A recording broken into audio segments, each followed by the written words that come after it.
Era uma tarde de quinta-feira em Belo Horizonte quando tudo desmoronou. Dentro do edifício corporativo mais moderno da Savassi, no 40º andar, Valentim Pacheco revisava contratos de sua empresa de inteligência artificial, a maior desenvolvedora de sistemas de automação comercial do Brasil. Aos 36 anos, ele era conhecido como um prodígio da tecnologia, dono de uma fortuna construída a partir de códigos e algoritmos que revolucionaram o varejo nacional. Valentim era um homem de rotinas rígidas. Chegava às 7 da manhã, saía às 7 da noite, 6 dias por semana. Confiava cegamente em sua assistente executiva, Odete Silveira, que trabalhava para ele há 5 anos com uma eficiência quase sobrenatural. Ela antecipava suas necessidades, organizava seu caos, mantinha sua vida profissional funcionando como uma máquina bem lubrificada. O que Valentim não sabia era que durante esses 5 anos, Odete carregava um segredo devastador. Um segredo que ela escondia todos os dias. Com habilidade desesperada. Um segredo que morava a apenas 3 andares de distância. No 37º andar do mesmo edifício, em uma sala de armazenamento raramente usada que Odete havia transformado em refúgio improvisado, vivia Tomás, seu filho de 7 anos. E ele havia estado ali, escondido, por 3 anos. Tudo começou quando Tomás tinha 4 anos e Odete se viu sem opções. O pai da criança havia desaparecido quando descobriu a gravidez. A mãe de Odete, que cuidava do menino, teve um derrame súbito e morreu. Não havia outros parentes. As creches públicas tinham filas de espera intermináveis e as particulares custavam mais do que seu salário permitia. Babás eram caras demais e ela não conhecia ninguém em quem pudesse confiar. Desesperada, Odete tomou a decisão mais arriscada de sua vida. O edifício tinha câmeras, mas ela conhecia os ângulos mortos. A sala do 37º andar era usada apenas para armazenar documentos antigos,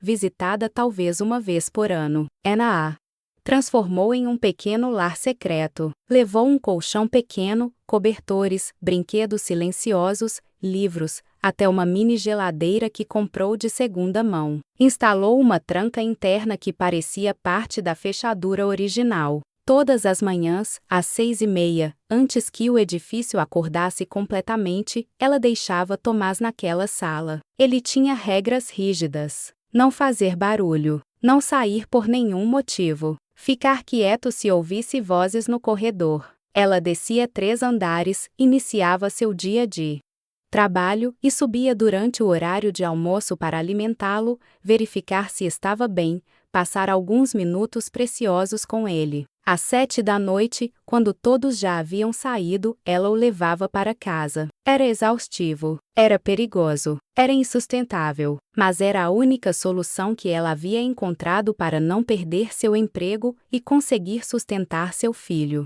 Naquela quinta-feira específica, algo diferente aconteceu. Valentim decidiu ficar até mais tarde revisando um contrato urgente. Por volta das 8 da noite, ele precisou acessar documentos antigos arquivados. Documentos que ficavam no 37º andar. Odete já havia levado Tomás embora, mas na pressa daquela manhã, ela havia esquecido um desenho. Um simples desenho colorido de uma criança, representando uma mulher e um menino de mãos dadas, com um sol amarelo enorme no topo da página. Ele havia caído atrás de uma caixa de arquivos. Quando Valentim entrou na sala buscando uma pasta específica, ele viu o desenho no chão.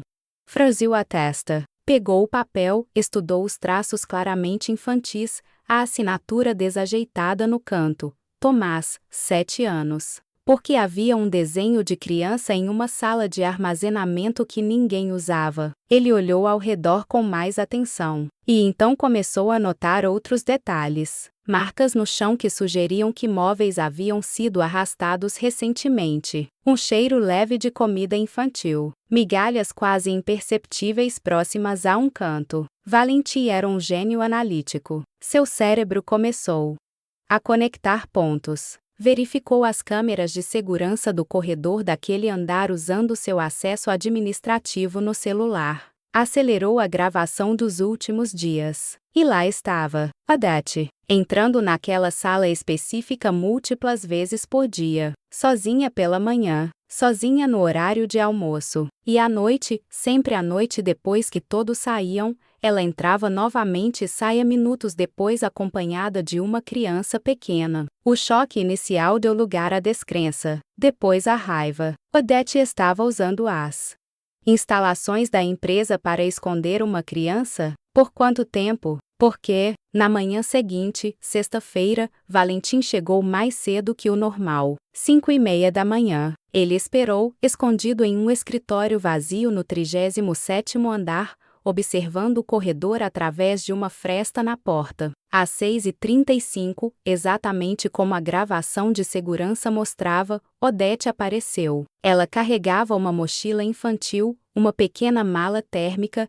e segurava a mão de um menino. O garoto tinha cabelos castanhos escuros, olhos grandes e assustados, e se movia silenciosamente como se estivesse acostumado a não fazer barulho. Ela abriu a sala, entrou com o menino, ficou lá dentro por 10 minutos. Quando saiu, estava sozinha, e seu rosto carregava uma expressão de cansaço e tristeza tão profunda que até Valentim, ainda furioso, sentiu algo apertar em seu peito. Ele esperou que ela descesse para o 40º andar. Esperou mais 15 minutos. Então caminhou até a sala e bateu na porta.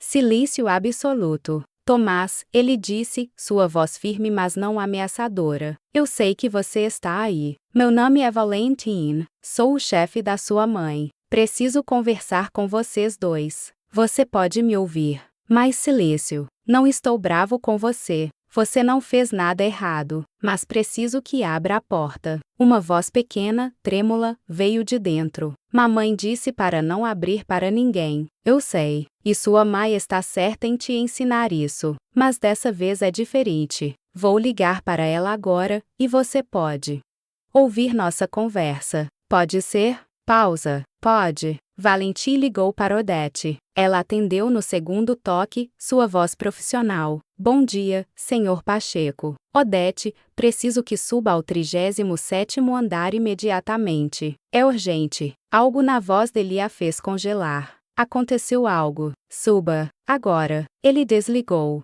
3 minutos depois, Odete chegou correndo. Quando viu Valentim parado em frente àquela porta específica, todo o sangue drenado de seu rosto. Suas pernas quase cederam. Senhor Pacheco, eu posso explicar. Tenho certeza que pode, ele disse, sua voz gelada. Mas primeiro, abra essa porta. Com as mãos trêmulas, Odete destrancou. A porta se abriu revelando um espaço que parecia saído de um pesadelo corporativo. Um colchão de solteiro no chão com cobertores de personagens infantis. Livros empilhados. Brinquedos organizados em caixas. Uma mesinha improvisada com lápis de cor e papel. E no meio de tudo, um menino pequeno olhando para eles com olhos arregalados de medo. Mamãe!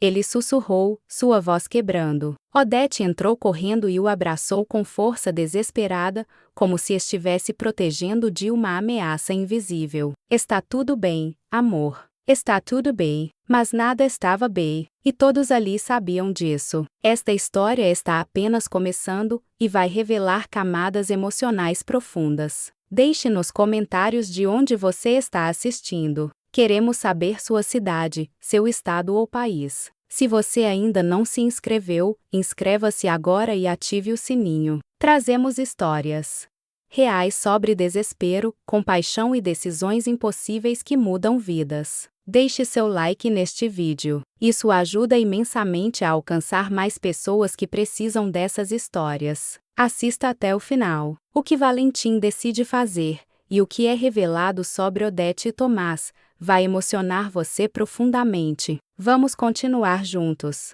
Valentim ficou na porta da sala, observando mãe e filho abraçados. Sua raiva inicial começou a se dissolver lentamente, substituída por algo mais complexo: confusão, incredulidade e, apesar de sua resistência, compaixão. Odete, leve Tomás para meu escritório, ele disse finalmente, sua voz mais suave. Vamos conversar lá. Senhor Pacheco, por favor, eu posso explicar tudo, mas não envolva ele não tem culpa de. Eu sei que ele não tem culpa. Por isso mesmo quero que ele esteja em um lugar confortável enquanto conversamos. Meu escritório tem sofá, janelas, é melhor que isso aqui. Odete assentiu, sem forças para discutir. Ela pegou Tomás no colo.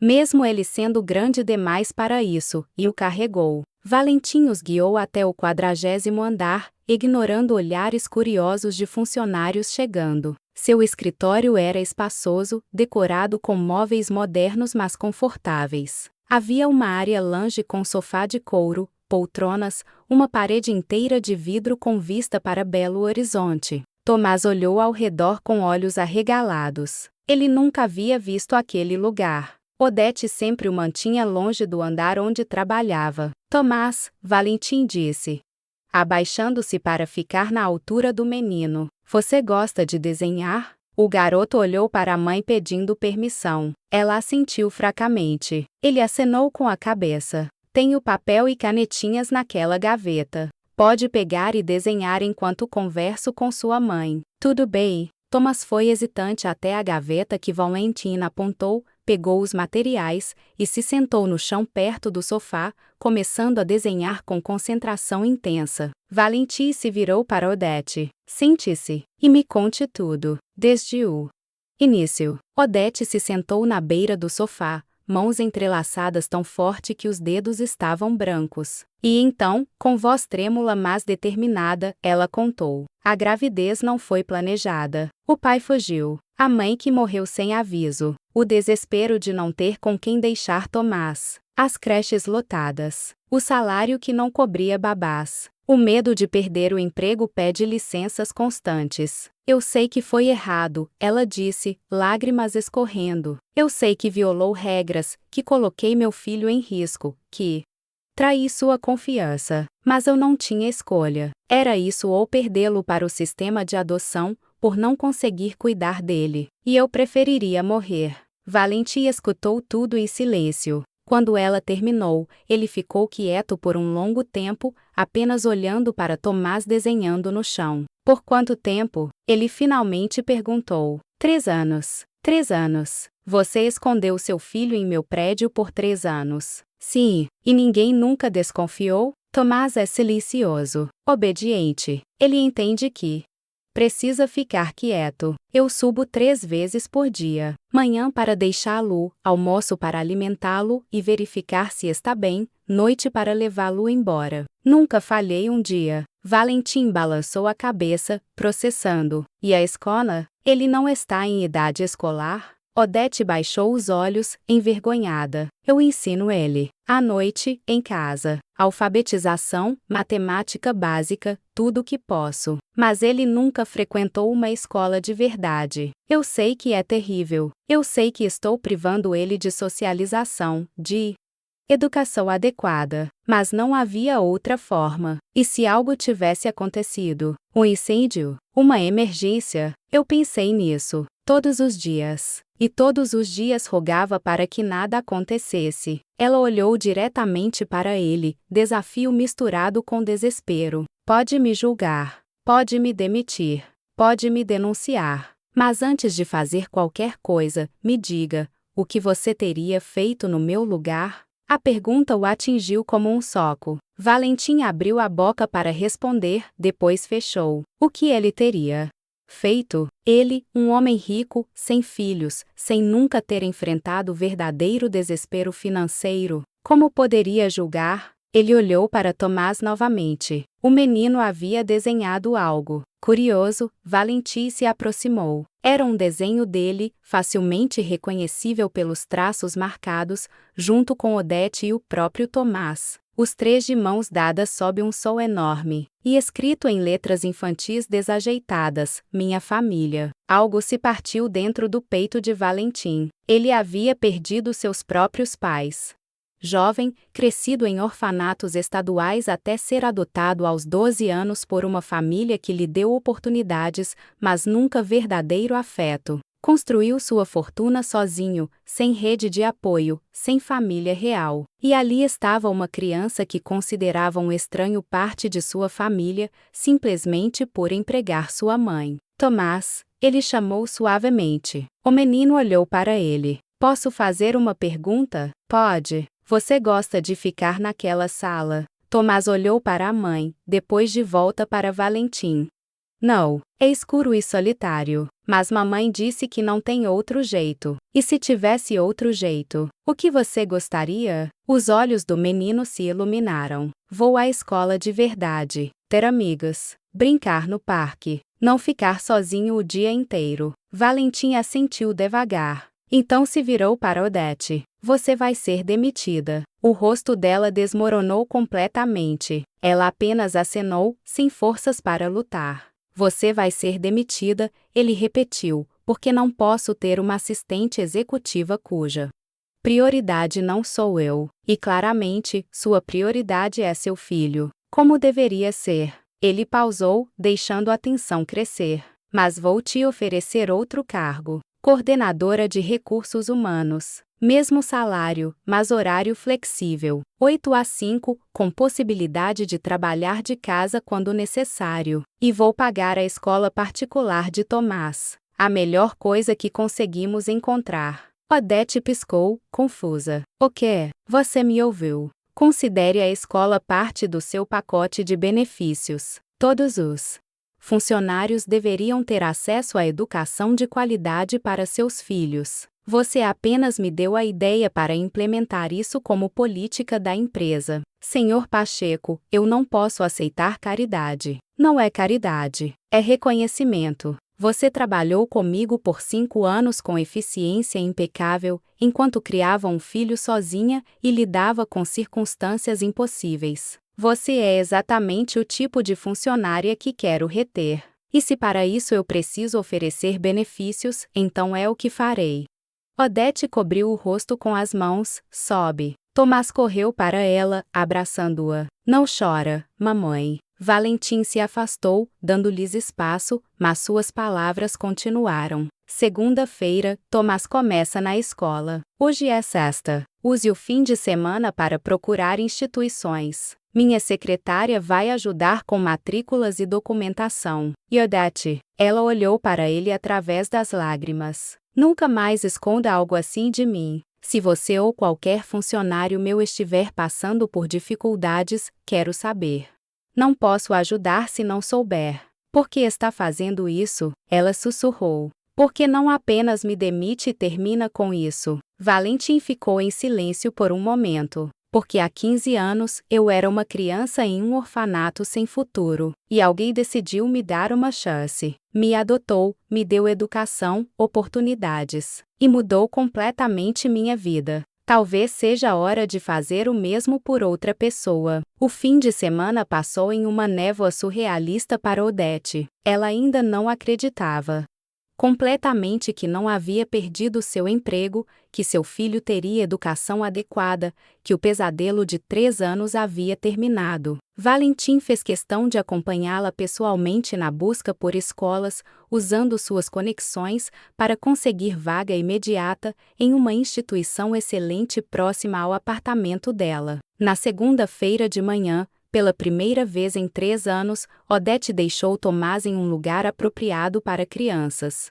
Ela o levou até a escola, conheceu as professoras, viu a sala colorida, cheia de brinquedos e outros meninos e meninas. Tomás estava nervoso, mas também visivelmente animado. Vai ficar tudo bem? Ela perguntou, agachando-se para abraçá-lo. Vai, mamãe. Pode ir trabalhar. Quando ela saiu, havia lágrimas nos olhos, mas eram lágrimas de alívio. Pela primeira vez, seu filho estava seguro, socializado, recebendo educação adequada. E era tudo graças a Valentim. No escritório, a transição para seu novo cargo foi surpreendentemente suave. Valentim havia comunicado a mudança como decisão estratégica da empresa, sem mencionar os detalhes verdadeiros. Apenas alguns executivos mais próximos sabiam da história real, e ele deixou claro que qualquer vazamento resultaria em demissão imediata. Mas algo inesperado começou a acontecer nas semanas seguintes. Valentim, que sempre havia sido cordial mas distante, começou a fazer perguntas sobre Tomás. Como tinha sido o primeiro dia de escola, se ele estava se adaptando, se tivesse feito amigos. Odete respondia, surpresa, pela genuína curiosidade. E lentamente, uma amizade improvável começou a se formar. Valentim ocasionalmente almoçava com Odete, não mais como chefe e funcionária, mas como duas pessoas compartilhando experiências. Ele contava sobre sua infância difícil, sobre a solidão de crescer sem verdadeira família. Ela compartilhava suas lutas como mãe solo, o peso constante de cada decisão. Foi em uma dessas conversas, 3 meses após a descoberta, que Odete finalmente perguntou: por que você realmente fez tudo isso? E não me diga que foi apenas porque alguém te ajudou quando era criança. Há algo mais. Valentim ficou quieto por um longo momento. Você tem razão. Há algo mais. Ele pausou, claramente debatendo quanto revelar. Quando tinha 28 anos, 8 anos atrás, eu era noivo. Camila. Ela era professora de arte, grávida de 5 meses. Estávamos planejando o casamento, comprando um apartamento maior, preparando tudo. E então ela começou a ter dores de cabeça severas. Foi diagnosticada com um tumor cerebral agressivo. Os médicos disseram que a gravidez estava acelerando o crescimento. Eles ofereceram 2 opções: terminar a gravidez e fazer tratamento agressivo imediato, ou manter a gravidez e tratar de forma limitada, sabendo que as chances de sobrevivência dela diminuiriam drasticamente. Sua voz ficou rouca. Camila escolheu manter a gravidez. Disse que nosso filho merecia uma chance. Ela aguentou até os 7 meses, quando os médicos tiveram que fazer uma cesárea de emergência. O bebê nasceu prematuro mas vivo. E Camila? Ela morreu 3 dias depois. O tumor havia crescido demais. Odete cobriu a boca com a mão, lágrimas nos olhos. E o bebê? Minha filha, Manuela. Ela sobreviveu por 2 semanas. Era tão pequena, tão frágil. Seus pulmões não estavam completamente desenvolvidos. Complicações respiratórias. Eu a segurei nos braços quando ela parou de respirar. Lágrimas escorriam abertamente pelo rosto dele agora. Eu perdi minha noiva e minha filha em menos de 1 mês. E desde então, me fechei completamente. Construí essa empresa, esse império, porque era mais fácil focar em trabalho do que em lembranças. Mas quando vi você e Tomás, vi o que eu poderia ter tido. Uma mãe lutando ferozmente por seu filho. Uma criança que precisa de proteção. E percebi que tinha a chance de fazer diferença na vida de vocês. De salvar uma família quando não consegui salvar a minha. Odete se levantou e, sem pensar, abraçou Valentim. Ele ficou rígido por 1 segundo, depois correspondeu, segurando-a como se ela fosse uma tábua de salvação em um oceano de dor. Você salvou sua família, ela sussurrou. Você apenas não percebeu ainda. Nas semanas seguintes, a relação entre eles evoluiu de formas que nenhum dos dois antecipou. Valentim começou a aparecer nos eventos escolares de Tomás. Primeira apresentação de teatro, feira de ciências, reunião de pais. Ele sentava ao lado de Odete, e quando outros pais perguntavam quem era, ela dizia um amigo da família, mas ambos sabiam que era mais que isso. Tomás adorava Valentim. O via como uma figura paterna que nunca teve. Valentim o levava para museus, parques e cinemas. Ensinava-o sobre tecnologia, sobre negócios, sobre vida. E no processo, curava feridas antigas que ele nem sabia que ainda estavam abertas. Uma tarde de sábado, Valentim os convidou para visitar sua cobertura. Era a primeira vez que alguém além de funcionários domésticos entrava ali em anos. Era espetacular mas estéril, belo mas vazio. Tomás correu pela casa com a energia natural de uma criança de 8 anos, explorando cada cômodo. Quando chegou a um quarto trancado, ele perguntou: o que tem aqui? Valentim hesitou. Era o quarto que ele havia preparado para Manuela, e tocado há 8 anos. Ele nunca havia tido coragem de entrar ou de desfazê-lo. Você quer ver? Ele finalmente perguntou, surpreendendo a si mesmo. Tomás acenou animadamente. Valentim pegou a chave, suas mãos tremendo ligeiramente, e abriu a porta. Oh!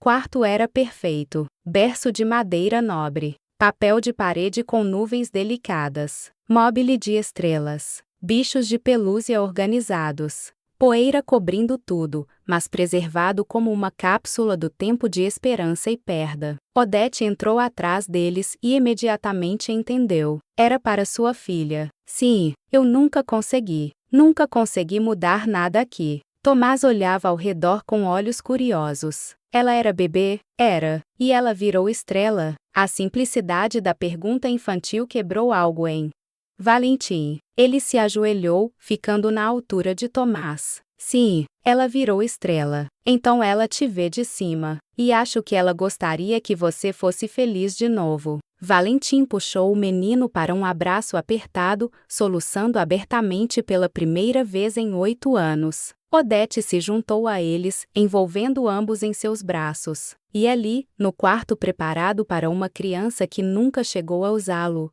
3 pessoas quebradas começaram a se curar juntas. Esta história está tocando seu coração profundamente, e o melhor ainda está por vir. Se você ainda não se inscreveu, faça isso agora. Clique no botão de inscrição e ative o sininho. Publicamos histórias reais sobre perda, cura e famílias que se formam das maneiras mais inesperadas. Deixe seu like neste vídeo. Isso ajuda imensamente a alcançar mais pessoas que precisam dessas histórias de esperança. Considere se tornar membro do canal. Com seu apoio, continuamos trazendo conteúdo que realmente transforma e emociona. Continue assistindo até o final. A conclusão desta história vai emocionar você de maneiras profundas e inesperadas. Vamos terminar juntos. Os meses se transformaram em um ano, e naquele ano, mudanças profundas aconteceram. Valentim começou terapia,